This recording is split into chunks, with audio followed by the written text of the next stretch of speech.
Hello, I am Tanya Gerard, your congruency coach. This is an episode of Conversations in Congruency. And I'm thrilled to have my guest today, Linda Vettrus-Nichols. And we're going to talk about what happens when you become your best friend. So, Linda, welcome. Thank you so much for being here. Thank you for having me, Tanya. It's always fun to do interviews with you.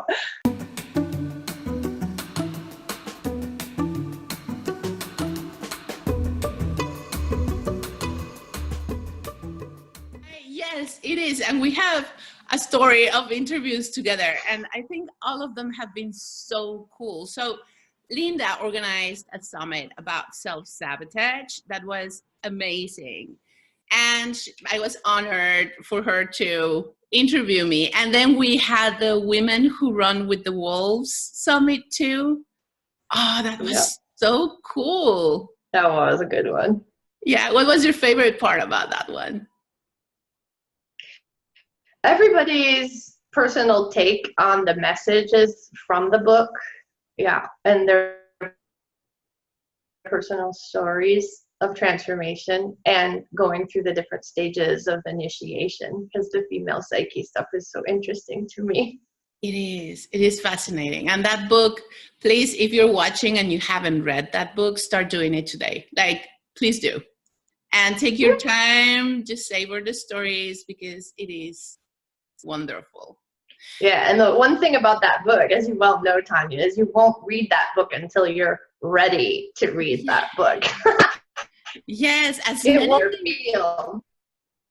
Yes, that's true. As many things in life, it can be sitting on your shelf for years, right? Mm-hmm. Yep. Let's say it again. Women Who Run with the Wolves. And it's by Clarissa Pinkola Estes. Yes. Find it. You're going to love it. So, well, before continuing, I want to introduce you, Linda. So I'm going to read. You got the best bio ever. So let me introduce you to Linda Vettrus-Nichols, who is a transformational performance improvement coach who helps her clients become clear and consistent. She takes a calm, honest, no-nonsense approach to success. Trust me on that part. Like, she will not let you lie to yourself. Linda believes that the most harmful judgments you will make are those you make against yourself.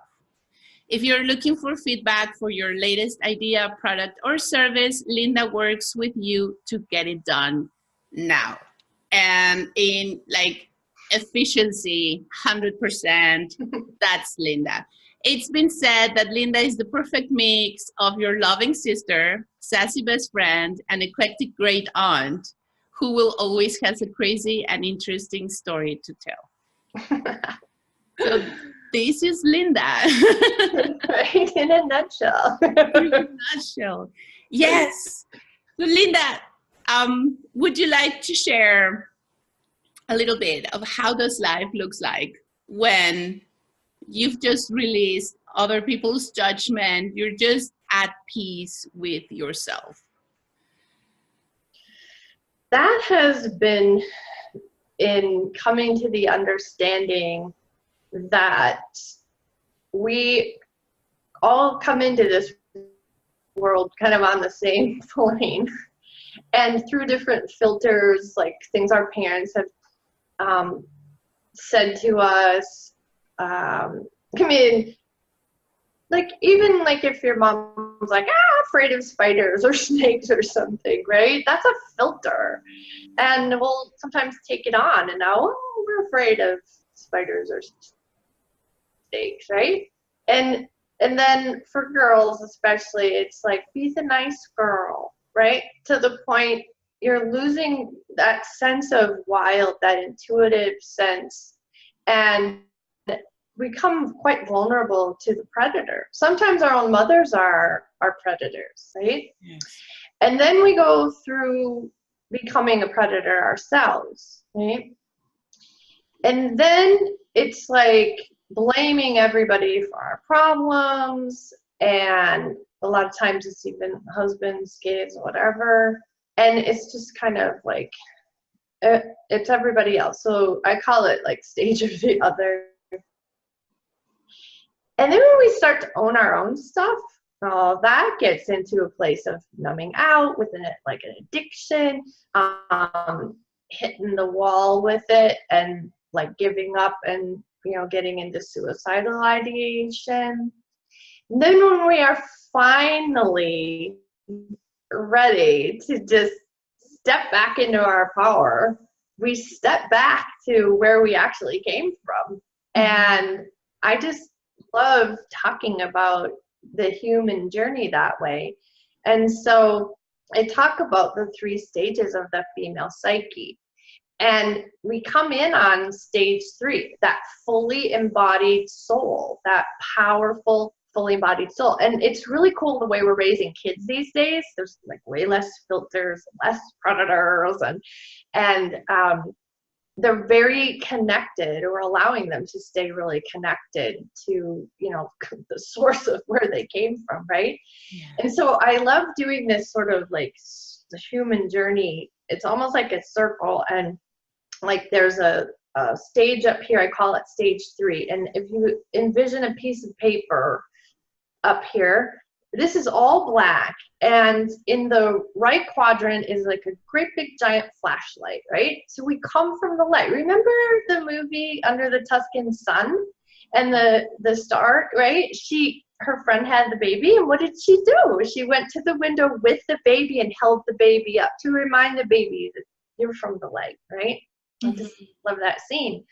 And so then we get, to, like I said, the filters, the parents and the predator, and then blaming others, and then blaming ourselves. And then when we step back onto stage 3, we're now on the other side of that piece of paper. And that piece of paper has a bunch of holes in it. So that big flashlight on the right is aiming at that piece of paper. And what happens if a flashlight in the dark aims at a piece of paper with holes in it? There's a whole bunch of streams of light. And it's almost like the spotlight. And it's everybody going, Tanya, what is it that you remember? Linda, what is it that you remember? And the best part about what it is that we do remember of who we really are is, and that we're all the same, we're all connected, right? The best part about that is you can monetize that. People will actually pay you for what it is that you remember. I think that's really cool. That is really cool. Yeah, because that's what you bring to the world, right? The value that you bring into the world.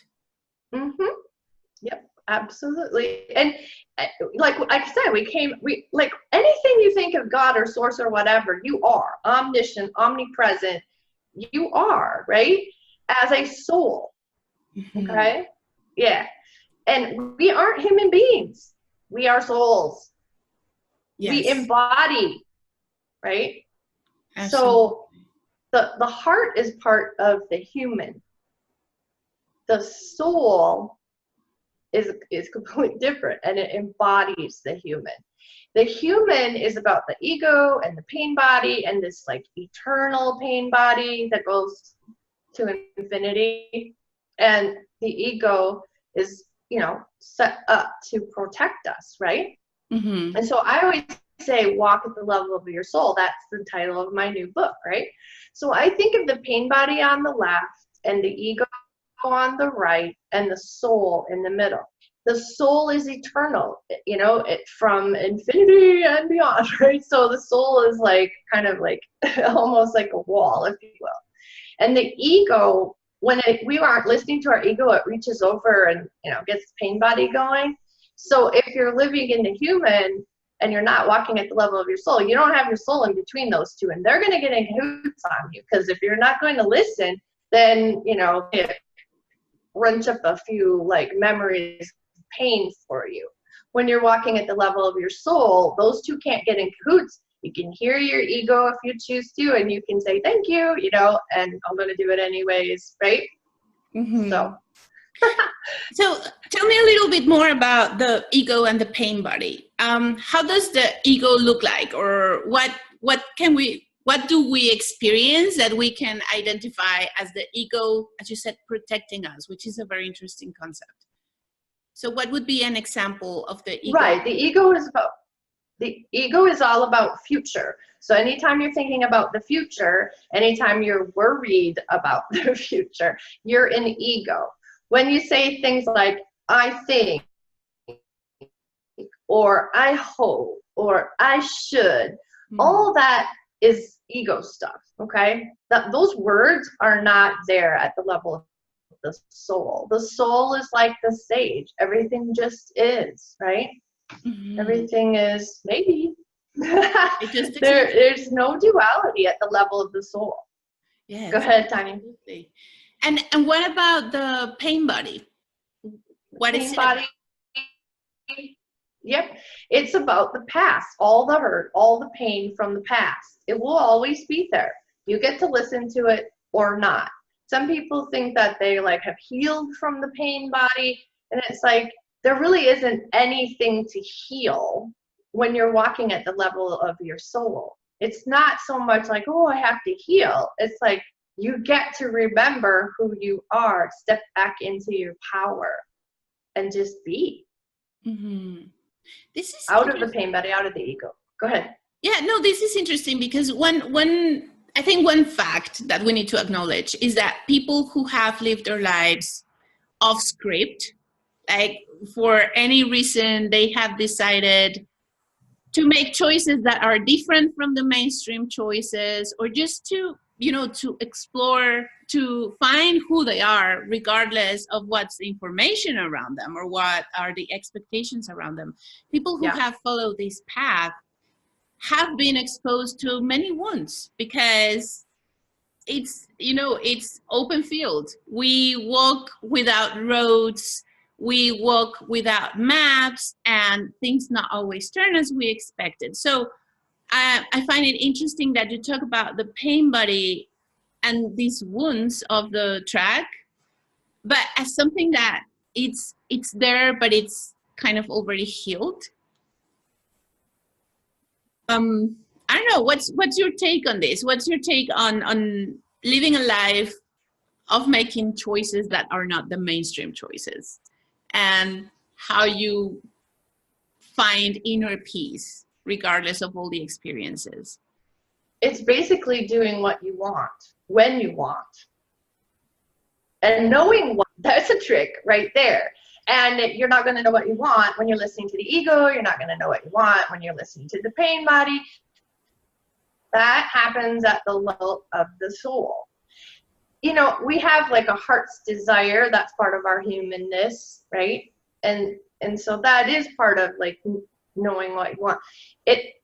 I'm talking about this intuitive knowing, kind of like what's best for you. So like if you've been raised on like God the Father, right? You know, like that same idea of you just know what is the best for you. Does that make sense? It's an intuitive knowing that they talk about, that Clarissa talks about in the book, right? Yes.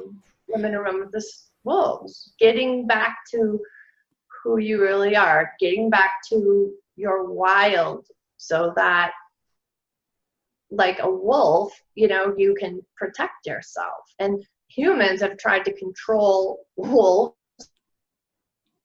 and women for centuries and chase the wild out.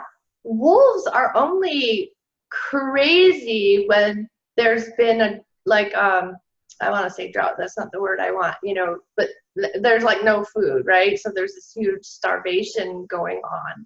Once a wolf steps into starvation and starts eating, it's lost its ability to stop, right? So we've been really cruel to the wolves and then turned them into these crazy people, crazy animals. And we've done the same to women, right?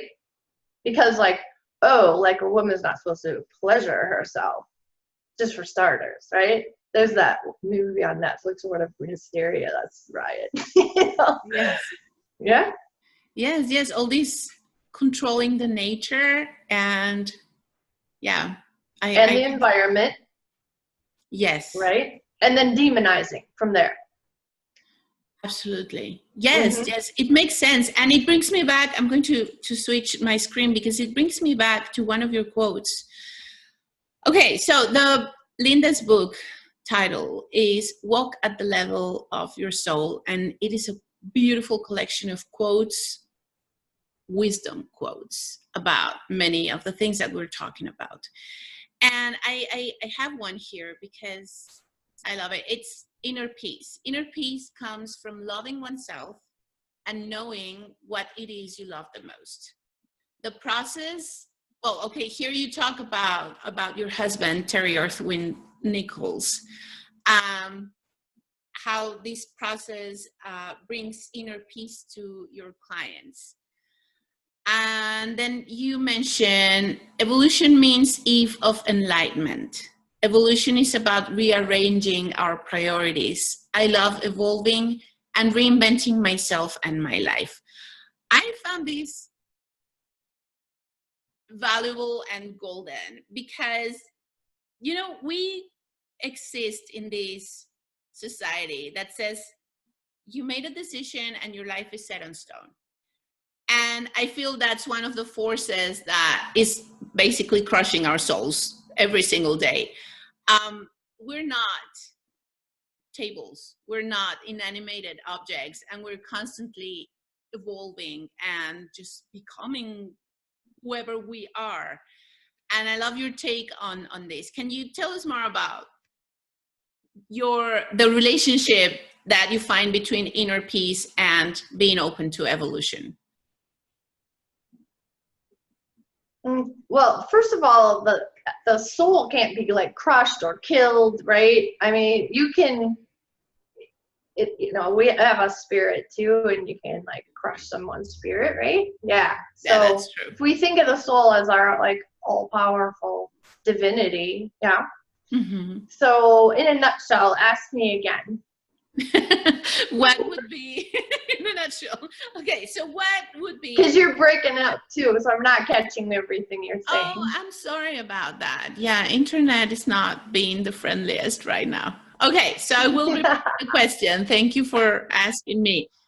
Okay, so what is the relationship between creating inner peace and keeping ourselves open to evolution?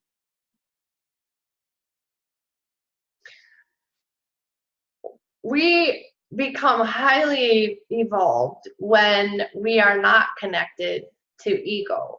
My husband and I went through like high-end coaching, and you get like 5 minutes, you know, you get a total of a 15-minute call once a month. But in like the first 5 minutes, you've been told something that could take your business down the road like 6 months out, okay? And then you're like wondering what else to ask. So it's like coaching on steroids, right? So, well, now I just lost my train of thought on that. You were like, it was so amazing. Inner peace and evolution. The idea of bringing that. Yeah, oh, together. I know. I'm back. And so, if you know David Hawkins' work, he's a kinesiologist. He muscle tests, you know, humanity and the different levels. And so we went from, I'm sure in my 30s, I was in like more the 500 range. And probably when we started the coaching, we were in the 600 range, and we got up to like 940 and 945. They say like Jesus and Gandhi and Buddha vibrated at about 1,000. There is no room for ego in high-end coaching. Like we got to an event and they're like, here's your champagne, walk the pink carpet, go in this room, here, you know, the vendors have gifts for you, and then go in this other room and make your commercial. And we're like, what commercial? And so like Terry's like freaking out, and the guy's like, I'm just gonna go out in the hallway, you know, the guy's gonna film it. I'm like, I'm gonna join you, and Terry grabs my arm and he goes, no, stay here. And I'm like, if you don't get your shit together, I'm leaving too. Okay, I'll be good. And then we just kind of threw something together. And so we were like, what commercial? Like, yeah, the one we're going to show the 800 people at the event. Right? So after they showed all the commercials, we had a couple walk up to us and say, you know, your commercial is really different from everybody else's. And we're like, oh yeah, why is that? It's like, well, everybody else was just pushing their energy out at us, and you guys weren't. You were like pulling us in. You weren't telling us everything, but what you were telling us was super interesting, and we wanted more. So, okay, so that was like one example. Well, then after all that went down, we had invested $17,000 in this event. Wow. We still didn't know when we were going to be speaking. We were in Vegas at a 4-day event, and they're like, oh yeah, and by the way, you're going to be speaking at 8 o'clock on a Friday morning. And we're like, in Vegas? Competing with everybody going out drinking, competing with all the free breakfast in the casino. Are you kidding me? Then my ego was like, ah! I'm like, I just let go. And we had people stop us in the hallway to say, we came early, like it was 10-2, and we were locked out. They locked us out. And I said, yeah, we filled the room early. Oh, wow. Yeah, 60 people, 10 minutes early, doors got locked. Wow. So your vibration and what you do with your energy is a huge key to your inner peace, right? And listening to your ego is not going to be real helpful most of the time, because it is totally trained for fear, right? Protection. And at the level of the soul, like, you're just kind of all knowing, right? So like, you don't even need protection. It's really interesting. And it raises your vibration. So like, people will say, oh, the highest vibration is love. And it's like, no, it's not. Joy is higher than love. Peace is higher than joy. Enlightenment is higher than peace. And guess what the highest vibration is? I'm an educational kinesiologist too. So what do you think is the highest vibration? Higher than enlightenment? Yep, the book ends at enlightenment. But if you muscle test, guess what it is? Being a coach, you've heard this word a lot. You hear it online quite a bit. Starts with an A, has a G in it. Alignment. Yes. Right? Yes, because it's what puts everything together. Yeah, if you're aligned, if you're congruent, you're at the level of your soul. Congruency is very much about walking at the level of the soul. Yay, you.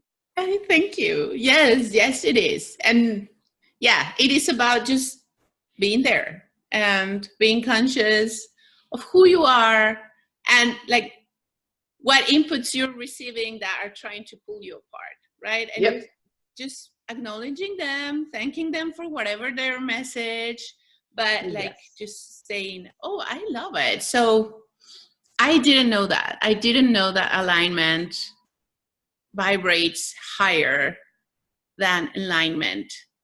I got that figured out. Pass it on. Muscle test it yourself. Yes, I do. Yes, I agree that love is the first step. I mean, in our culture, we tend to see it, or culture tends to see it as the goal, the ultimate perfection and existence. And I do believe it's only the first step. And it is the first step, both things at the same time. Once you connect with yourself, once you are capable of accepting and respecting and honoring who you are, just because you are that person, and because it's wonderful that you're in the world, then you really start the journey. So I love the way that you arrange them. Yeah, and loving yourself is very much a part of accepting all of you.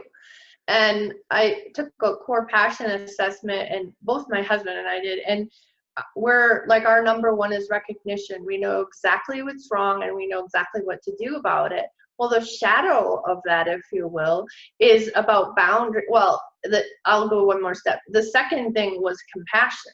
So we know what's wrong. We know what to do. That's recognition. And compassion is our second. We just want to help, right? Well, not everybody wants to be helped, right? So the shadow is boundaries. The shadow of compassion is in the area of boundaries. Say more about that, please. Well, if you're in the shadow of compassion, then you're like first of all, you're gonna probably pull in a narcissist, right?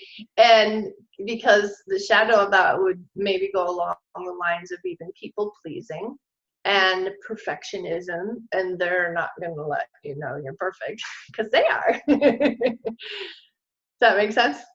Yes, it Yeah. makes sense.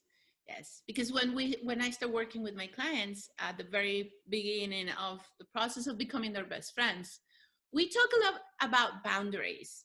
Yeah. As the exercise of choosing. Like, this is what I want. This is what I'm saying yes to. So this is what I'm saying no to, right? And if I am saying yes to trusting my own judgment, I will say no to that opinion that you want to give me without me requesting it. So that is how we explore the exercise of boundaries. Beautiful. Thank you. And the idea is for it to be a stage. It's not like you will always be very intentionally exercising your boundaries, but once you make them a habit, once you just learn to trust, to say yes and to say no, as you said before, just your intuition, what do you need right now? Then those boundaries just happen. And they're like doors, right? They're not fixed. They're not non-negotiable. They're just doors that let you decide what you want to bring in and how you want to show up to in the world. Right. So I love what you say about it. I love the relationship between boundaries and compassion. Compassion to ourselves first and foremost, right? Yes, absolutely. And like my clients are building a business, right? So it's not about your business. At the end of the day, people want to buy you. So, right? And so it's not about like, ooh, build this whole business. No. It's about you. So build your life. Build your business around that life. And what is it that you really want, like in your day to day? People will say, "Oh, I want to like have a nonprofit," and it's like, what does that mean to you? Oh, it means like I'll have this place where all these people can gather. And it's like, do you like cleaning your house? No. Okay. So then, would you like cleaning 2 houses? At the end of the day, and in real reality, so it's like. No, it's like, okay, so maybe the first step is building your business up to have like a housekeeper, right? So then when you have your other building, you know how to make money enough to have someone else do the cleaning, right? I wouldn't just depend on volunteers. They don't always show up. Yeah, I love that vision, like building modules that will take you somewhere. Yeah, you're so good at that, teaching. Oh, thank you. Yeah, and I do believe that, and I love that you mention it. And you have a quote about that in the book. I don't remember the exact words, but it's like once you make the decision, the how kind of reveals itself in the process. And I feel that's very important to keep in mind. Can you tell us a little bit more about it, please? So, decision making. How do you see that process? Well, in lack mentality, it's like you're like, oh, I'd really like to do this. I want to do this, but I can't do it because blah, blah, blah, blah. And I wouldn't know how to blah, blah, blah, blah. And it's like, do you want it or not? Yes or no, right? Because the soul only works in what I call onesies, right? It's not like, oh, I think I was 2 or 3 years old. No, your soul knows. How old were you, right? Listen to yourself. In America, we tend to, oh, maybe it was this, maybe it was that. No, your soul knows. Get there, right? So, and one of the ways I get people there is to have them put their hand out, make a fist, and pull it into their second chakra, which is between the belly button and the pubic bone. Close your eyes, just do 3 belly breaths, and just relax. and go blank and allow whatever wants to come up to come up. All the answers are in the soul. If you have a question, you have the answer. It's all there. You just aren't available to close down the monkey chatter, the mind, right? Especially women, like think, strategize, strategize. Like always out thinking the kids, right? Yeah. It's a big drain on us, and we weren't meant to live in our heads. So the real us is at the level of the soul, because that's where we came from. So Yes. stay connected to your own divinity so that you have the power and the resources and all the knowledge of the collective. Does that make sense? It makes absolute sense. Thank you. And I'm going to stay with that and with these truths that you just shared with us. If you have the question, you have the answer. And as you stay connected to yourself, you're staying connected to your divinity. Thank you. This, for everybody who's watching, if you stay with this, that's it. Like, you've got a lot to think of and reflect of, and just walk with you for the next few days.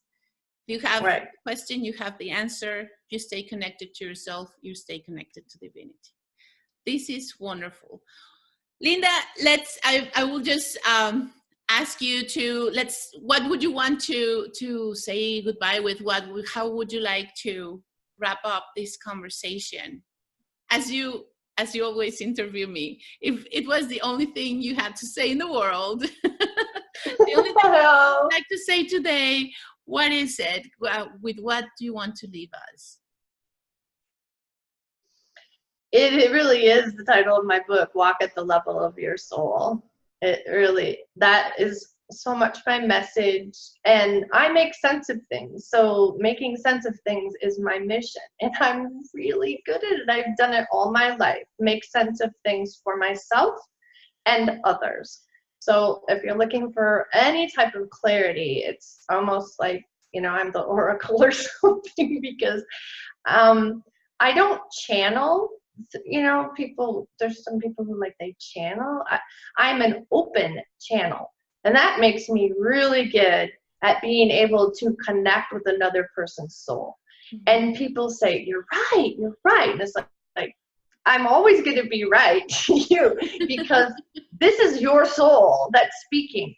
I'm just kind of that conduit for it. I don't read energy, right? I had a coach who was like, her dog was dying, and like all our healer friends were reading her energy. And the thing is about reading energy is you might be reading old energy. And they were actually kind of triggering her and freaking her out, because that was actually old energy. And so, in her sadness about losing her dog, she was just not as fully present. And it really threw her for a loop. She was, I'm not letting anybody read my energy ever again. Yeah, that's true. Just protect ourselves, and protect ourselves in a way that allows us to be open, right? Yeah, and the whole idea of protection is there's no need for protection when you're in your power, right? Yes. So that's the beauty of it too.